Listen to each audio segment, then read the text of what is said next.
ขึ้นบวชกะทำไปที่กับใบเสมาสักคนได้ใบเสมาร้ายได้ในวัดบ้านนางในวัดบ้านนางคำนี่ใบเสมาสีอ้อมโบสถ์เปิดมากันนี้รถใบเสมาบ้านนางวันนี้ที่ทำพิธีเบกนาคขึ้นมาบริเวณโบสถ์ได้สักหน่อยนี่คือวัดบ้านนาอาตำบลนาตาลอำเภอเต่างอย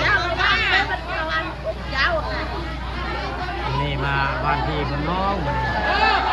าคนแบกกันใหญ่เนาะได้การมานี่แบกหน้าขึ้นแบกหน้าขึ้นมุก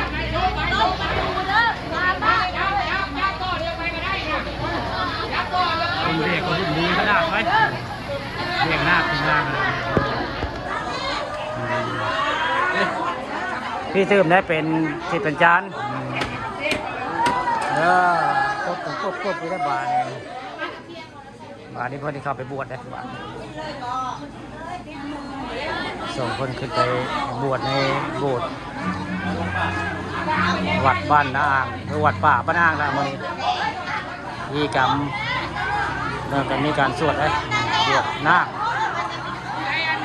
นายคำล่าบ้านอ่างคำ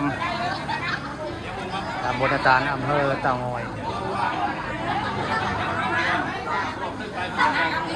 ในงานกับขึ้นในวันงานบวชของนายคำล่า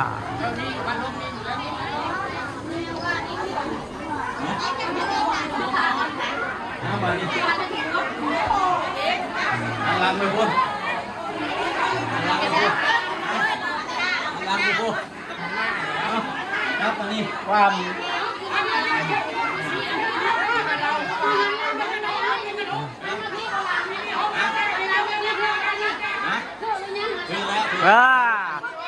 หันหน้ามาพี่วะนี่เอาวาดทางหลังเลยบ้านนี่วาดทางหลังเลย